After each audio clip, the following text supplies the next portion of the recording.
Welcome back to Switch to Linux.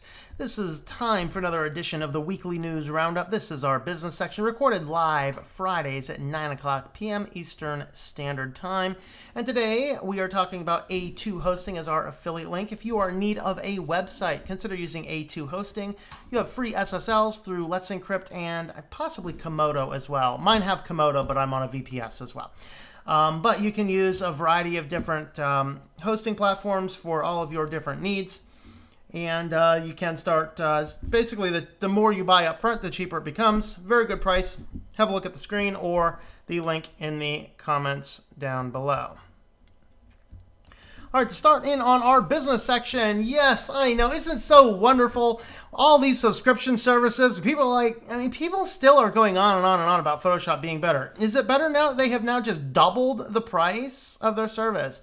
So the photography plan has just gone from $10 per month to $20 per month. That is right. Doubled the price of the subscription for Adobe. It is a great time to learn GIMP, yo! Or Krita.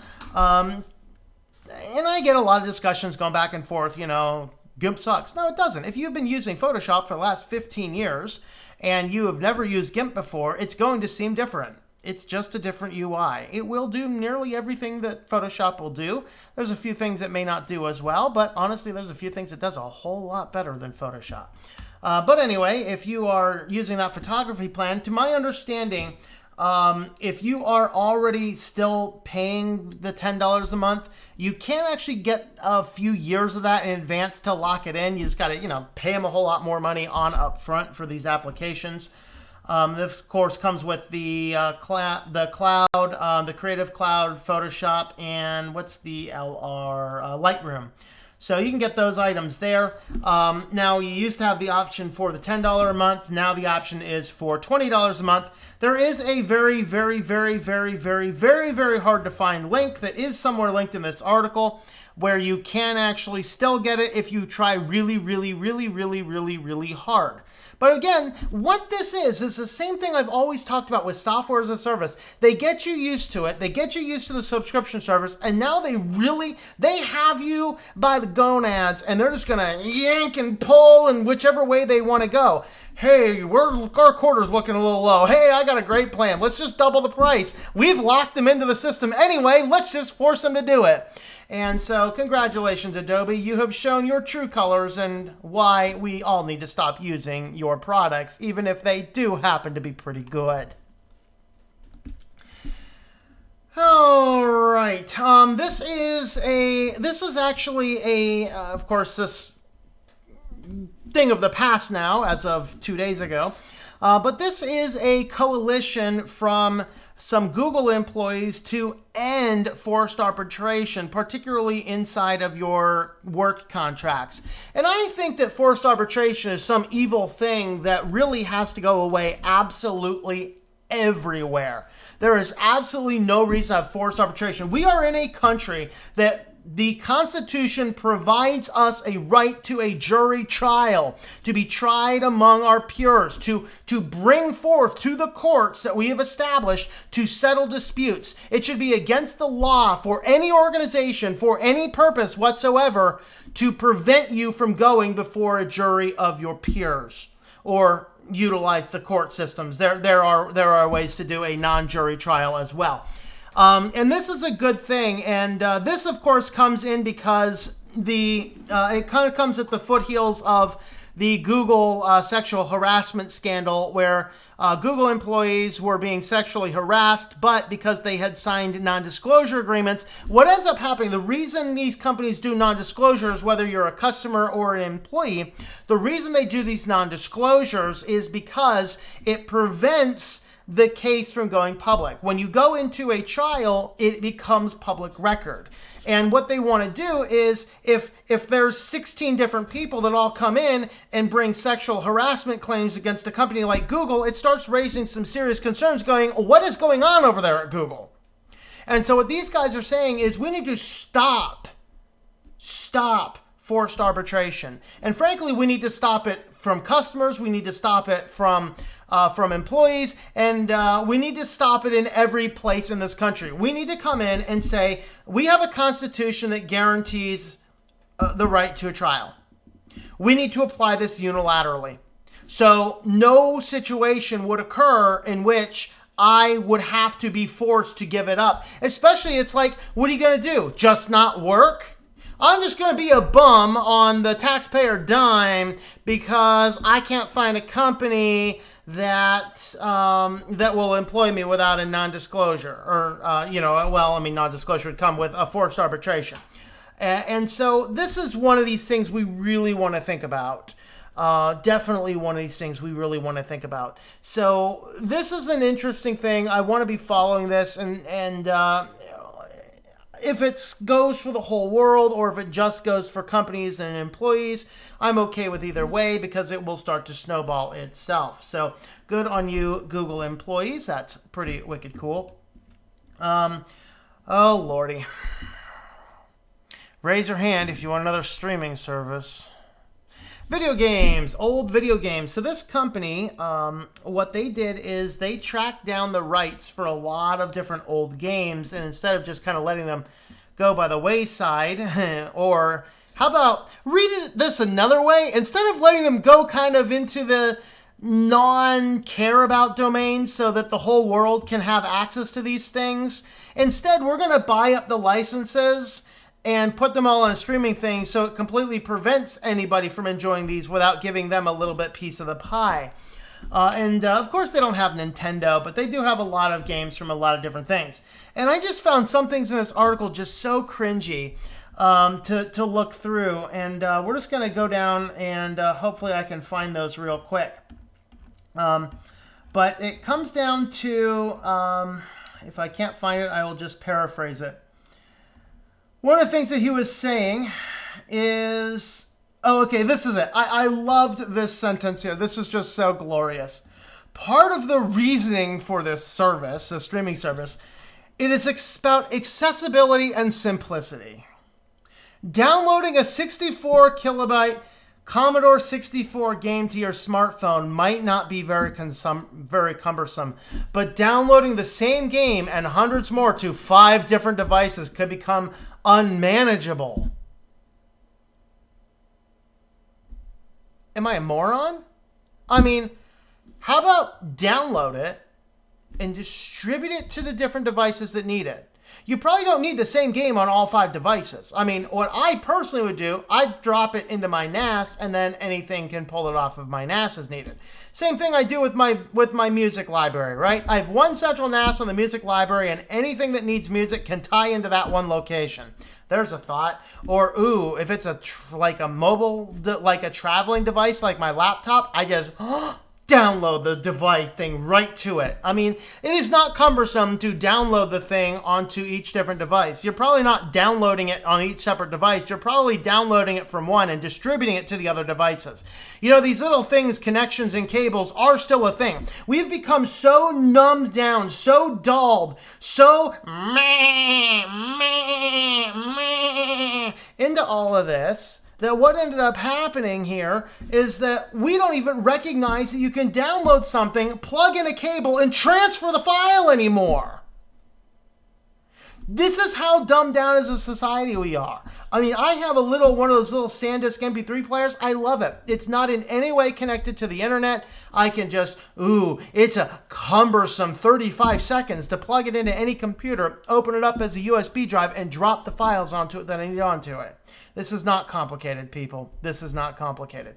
But ultimately, this company is just going to be a streaming service for all these old games that where you used to be able to get the ROMs. They're like, hey, instead of all your ROMs being out there, what if you just sell the licensing to us? We'll set up a whole streaming thing. You'll get a little piece of the pie, and nobody will be able to enjoy the content without a little bit of money. Now, obviously, I'm not against this type of model for, some new games, new releases. But, man, the thing's been in the market for 20 years. Let it go. Just let it go. That's my thought. That's my thought. What are your thoughts? Let me know. Of course, we have to know, why is everything a subscription? There's a video here, but ultimately just boils down to, they're talking about why is everything becoming a subscription. Well, it's because hardware and devices, smartphones are there's different phases in an economy, in the business economy. We talk about the early adoption phase, the pre-knee phase, which is basically the part, if you look at sales as part of a curve, you have the early adopters are the people when nobody knows about it. Then you have this pre-knee phase, is that loop going up, and then you have the rapid adoption phase, which is basically an asymptote going up, and then you kind of hit this leveling off point in all sales, which is the sales plateau. Basically, everybody that's going to have a smartphone is already going to have one. People are only replacing them when they go bad, and then of course, as Moore's law catches up, the cell phone technology really doesn't move. I mean, what's the difference between the flagship now and the flagship 3 years ago? I'd rather have the one from 3 years ago because there's a headphone jack and no stupid notch taking a bite out of my screen. All right, but the technology hasn't changed significantly from the period of time, and so people are buying less and less things, and so what ends up happening is you give away or take at a loss or just minimal profit off of the actual device, and then you hook them in with the service. This is the entire model of the walled garden platform. Windows is trying to become a walled garden. Android is trying to become a walled garden, although they're not all that walled. They absolutely freely allow you to bypass that wall. Apple is so walled garden, man. It's like trying to bust out of East Germany before the Berlin Wall was taken down. You ain't getting out of there, yo. All right, it's guarded. He's getting close to the wall, man. I mean, that's Apple. That's Apple. Windows is trying to get there, but they realize they are never going to. So they're just we run a highly encourage you to run the S mode, but but with everything as a subscription model, what ends up happening is that they make a lot more money in the long run for everything we're doing, which ultimately sure is good for the economy and sure can be good for the companies, but is really bad for the end consumers because we're already stretched too thin. But of course, Apple recognizes this, and as the iPhone sales plateau and Mac sucks anyway. They're looking for other ways to make some more money. Of course, they're reporting that the iPhone sales are really declining. And so what are they doing? They're focusing more and more on services. All right. So putting up more and more services, of course, they're looking at the news subscription service. We talked about a few weeks back where Apple is really now starting to push subscription services and apps. Because they're getting a healthy profit of that entire subscription service. And if you have a whole group of app developers that can charge subscription services, that's a win-win-lose. They win, you win, they win, Apple wins, you lose, But that's really what they're doing. So they're focusing on the Apple News, Apple TV, Apple Arcade, all these different Apple services that you sign up for. And this is their way of making up for the fact that their iPhone sales are declining, and this is why they've stopped reporting their iPhone sales. But of course, our final story for the day and the keynote article, as it were, there was a California right to repair bill that was getting perilously close to being passed. But then Apple came in and basically brought a battery to the lawmaker's office and basically popped the thing open, so it caused this big fire, like, look, this is what's going to happen in your state. And then the lawmakers are going, oh my God, we need to stop. The reality is, so Apple's telling lawmakers people will hurt themselves as they attempt to fix an iPhone. Is this true? Well, Louis Rossmann showed us that this really is not true. He took an old iPhone and tore the battery out with a clod hammer. Now, again, as I said, if he had put the battery down and beat the back of it with a claw hammer, he might cause some challenges. I've had a battery catch on fire on me before trying to work on something. But at the same token, that was my fault. I did something really stupid that nobody else would have done because it was with a special tool that probably no one else has. Whoops. But I'm also a chemist. Whatever. Okay. Lithium fires?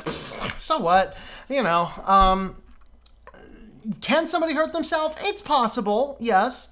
But it becomes very improbable if you have the proper parts, the proper tools, and the proper documentation. I'm not saying, allow everybody free reign access to do everything that they want. All guys like Rossmann are trying to do is Louis Rossmann just wants the parts available and the manuals available. That's it. Okay?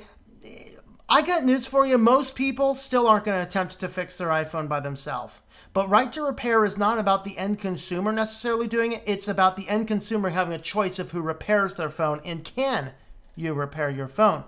But anyway, and Apple lobbyists, again, let's just ban all lobbyists. Let's just round them up and put them on one of Elon Musk's rockets up to the moon. Let's just go ahead and do that. So they brought the thing into the lawmaker's office and caught it on fire intentionally so that they could show how dangerous the thing is. And of course, that caused the sponsors and stuff of the bill to pull out from it, and they'll table it till at least 2020. All because, Apple, this is threatening Apple's business model. The reality is, no, this is not as dangerous as all that to fix your phone. It is not all that difficult to fix a phone, all right?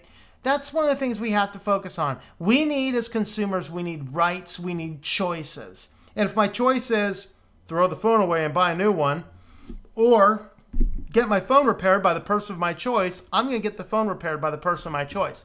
All these guys like Rossmann and iPad Rehab, they're trying to do is they're just trying to make sure that people can get their devices fixed properly. They're just wanting the parts available, the schematics available, so that the people who have the ability and the know-how can get those fixed. And that's a win for the consumer. So what do you think about that? Let me know in the comments down below. You can help support the channel with the links up above me or in the description down below. Follow along on the social media channels if you'd like to get some regular updates. Thanks for watching and hope that you enjoy switching to Linux.